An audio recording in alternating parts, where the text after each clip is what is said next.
Hi everyone, it's me Cromier here again with another update on my build on the Wildrauptir head, the large one. Well, as you can probably imagine, things have happened since the last time we saw each other here on my channel, and yes, I will dive right into it by simply showing you the antennas here. Now, as you can see, these antennas have gotten their attachment points right now and the black brackets here. These are all ready now to accept the antennas. There we go. And the second one that needs to be adjusted a little because something has gone wrong when I heated it up.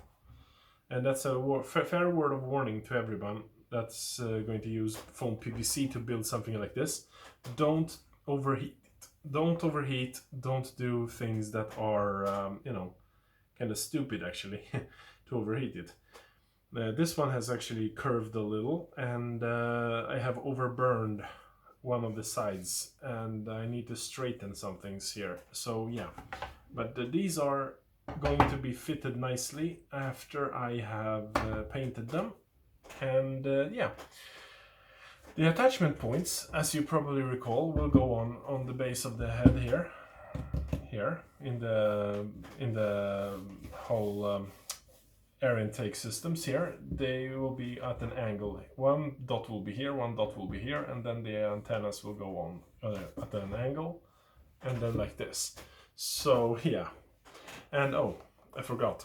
These black panels have been added. And why have they been added? They have been added to support, but also for the forehead part, to actually slit on nicely onto the construction, and that's gonna fit perfectly, at least when I'm ready with it.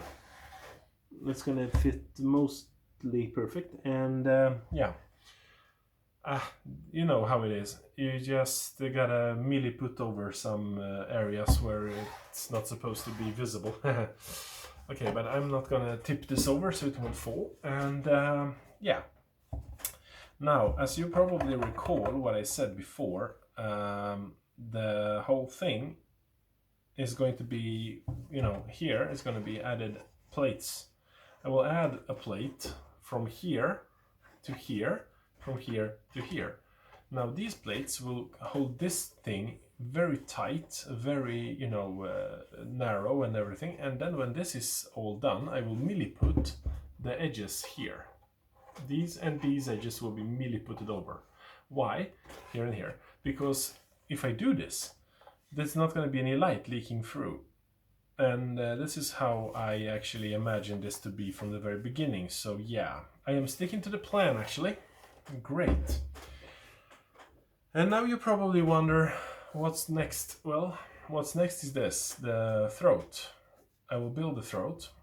I call this the throat because the throat is basically, located below the head, and this is the base of the head, so this is the throat. But however, I also will add that this will be thickened up. I will add a piece that will go underneath here and downwards, and actually make this piece a little longer, about this much here. About this much will be added to the piece. And when this is added, straighten this one and here. So this much will be added to the model, and this thing will be located on the neck. Now you probably wonder, oh, is he done already? Is there nothing else to talk about? But there is. And my dear friends, I proudly present to you, ta-da, the neck. As you probably have noticed, this thing is kind of large, but it's not heavy.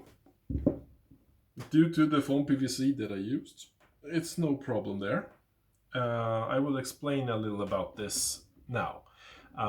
The front plate was the first one that I carved out, based on the back of the head and everything, so that it would be the right size up here and down here. Viewed on the model as it was, the 1/144 scale, I had quite fun actually trying to yeah, a lot of fun trying to pinpoint exactly how things were looking the right way and stuff like that, and why they were looking the right way and everything. And here is the bottom of this part. There. You can see here the anchor piece that I have put in to hold this bracket here. Now this is basically composed out of the outer shell that I bent with heat here. And I also added this rear bracket wall and the frontal bracket, and then this brackets systems in here, and then the tray here. The tray is something that I built for the head originally, but it didn't fit, so I used it for the neck instead. Now the holes are for the cables, and as you may have known, actually, it's not there's a no-brainer there. That's for the cables and for the eventual piping and whatever. Since there is a lot of empty space in here and here, I probably wondered about the fact that I should put in a Bluetooth speaker in here. Imagine the effect, you're having a loudspeaker type lamp that's gonna pump out great sounds while shining for me. Yeah, kind of awesome, and I think I will do that, but I hope I won't shoot myself in the foot while doing it. Now, as you probably have also gotten your eyes on this, there's a crack here and there's a crack here. Why are there cracks there, you may ask? If I'm such a professional, why are there cracks? Well, there are cracks there because I accidentally overburned, and then I pulled and bent this thing cold. If you cold bend foam PVC, it's very likely to break, and that's what it did. It broke off, and this piece I pulled like this, and it went, oh, and I was like, aha, that's it. So there was no mercy for the project there. And the top plate here, you see that there is a groove here, and this is stuck on very nicely. Now this groove and this hole, this groove is of course for the cabling, but also the hole is for to feed it through, and there is a stopper here. The stopper is for eventual, supportive plating and pieces that are supposed to go on here and here in the back, and also because I originally positioned this so that the throat would be here. Now that showed me that it was wrong. It was supposed to be here, not here, so here. And as you can see, it's quite a difference when you actually, if you were supposed to have it here or here in the back. Well, that's just because the model is very clear about one thing. When you have it like that, you must have the head positioned in the right place and at the right elevation, otherwise it gets stuck on these outer pieces here. Now, just to give you a quick preview about how this is going to be, here we go. I believe it's not visible completely in the camera, but yeah, and it's resting now on the piece, but it's going to be elevated slightly so it can move forward like that, and it's going to be positioned like this. I'm going to display it with the head down, and when everything is finished, I am pretty much happy with it. These brackets here, the brackets have been added to the structure with the 5-minute epoxy. Nothing else was strong enough. I put this onto, and here is the thing. This rear section here is milliput all over in the crack. Now here inside this area here are 3 layers on this little divided wall here. This little wall is 3 layers. The first one is the bracket. The second one is a piece that I have glued on just about this wide and just about this big to support. And then I glued on a piece of ABS plastic that is very nice and smooth. I sanded it down to pretty much super glide structures, and here inside we have the 2 brackets, and this little recess that you see here is supposed to be here, On the original model there is a recess. I just simply went along with it. Now, what am I doing at home? Well, I'm doing the attachments for the throat. Actually, yeah, I'm doing them, and I will put it in with the whole bulk, and it will be a bulk that will be about this wide. And I will just simply go in there with 2 mounting pins and a hole in the first one. And then there'll be a last one here. And here in this little space will be the hole for the cable that will go from the head down, in and in. Now, the on-off switch will be positioned inside here on the frontal wall, I believe, or somewhere there's easy to access it.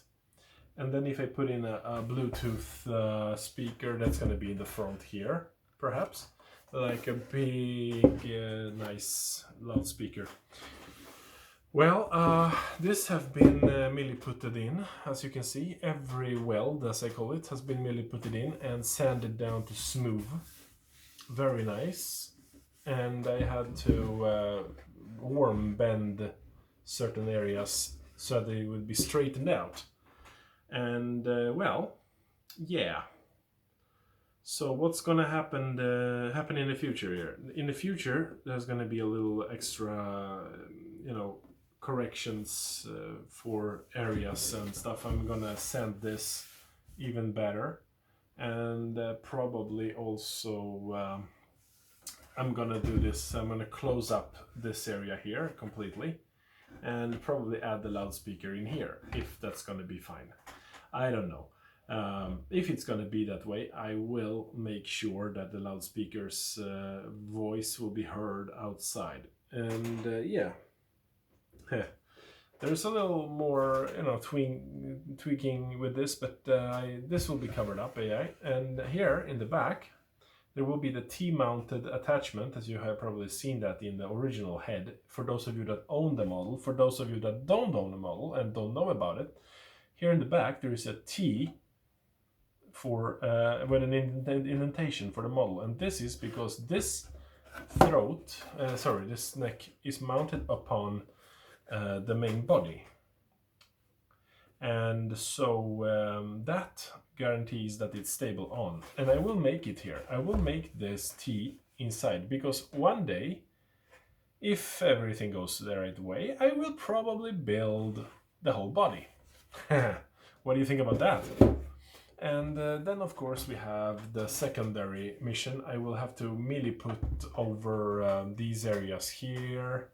Then I will have to milli-put, here and there, and at the end I will add this piece so it's stuck perfectly well where it's supposed to be. And I will also add the frontal camera, as you probably know about it already, here. And this piece, the frontal camera there, will be milli-putted around, and so will the lower camera, the back. And then comes a little more job for me, because a little more work, because I'm going to put in a piece here in the back where there's a hole, here. Sorry. And yeah, and then I'm going to thicken up the front here. These are going to have straight angled walls going into the head. These will have the thickeners, and here will be nothing exceptionally much about, I don't know, when you can see the main part of the head. Actually, the face will leave a lot of spaces in between, so these will have to, these have to be thickened out, as I say. And once they are, everything else is super. So here we go. I had a lot of fun as up until now, actually, with building this, and you'll probably wonder why has it taken me so long to produce new videos, but it's actually, as I said, I learned by doing, so this is not a set science. This is completely new for me, and I do this all from my poor little head, actually. I am drawing out the blueprints based upon the original model. So from 1/144 scale I have to go to this scale, and this is a non-scale because I just simply didn't measure anything, and I never actually anticipated that it should have a scale. I just gave it the right format based on how big I wanted it to go, and maybe I was wrong, maybe I was right, I don't know. When it comes together, I will notice everything, and if it fits, it fits. If it doesn't, then it's gonna be a little problem, but I will try, and I will definitely succeed in this. I mean, so far into the build, I have not encountered any dramatic problems. It has been like, straighten this and straighten that, do this, do that, but that's just the way it is. You have to do some things here and there. And as I said, the throat itself will be the main feat for me for the next week or days, I don't know. And as soon as I am ready with this, and it's positioned onto the neck, I will show it to you, and I will also glue together the main parts, these and this, because now it's time to do that, and I will also attempt to put everything together. I am nervous about that because every time major sub-assemblies come together, you know how things can go wrong. And as a final thing, I'm just going to show it to you from the back. There were two lips hiding this area very much. I took them off simply by cutting them away, and that was a good choice and a good move. So yeah, I am pretty much happy with what I've accomplished here. So I hope you enjoyed so far, and this is the 4th video, so we are well on the way. And when we see each other next time, you will see the completed neck together with the throat, and probably I will also be able to display to you the antennas mounted onto the head, and suddenly this thing will look more like a Windrauptir head than it was now. And I hope that the next video can show you the head mounted onto the neck and the throat. So everything will come together, and the service hatch will be closed, and it will sit there. Now the forehead part will be mounted onto the structure, and it's gonna take a little tinkering, but I will use 5mm epoxy as I said before, and I will glue the frontal shield, the face plate, also with the 5mm epoxy. And the thickeners and everything will be glued on with normal super glue, because I don't see any reason to use 5mm epoxy here. And once the thickeners have been on and everything is on, I am going to call it quits for a while, and work on maybe something else. But no, I'm kidding, of course. This has priority 1 for me, so yeah, I have been attempting to put this thing together more and more, and I am coming closer and closer. So yeah, as I said before too, I don't know if you remember, this piece has a gap from here to the back of the head. I don't know, it's about this big, I don't know. A little gap. This gap will have to be filled, so that's it for now. Like my video and subscribe if you wish, and see each other next time. Bye, stay safe.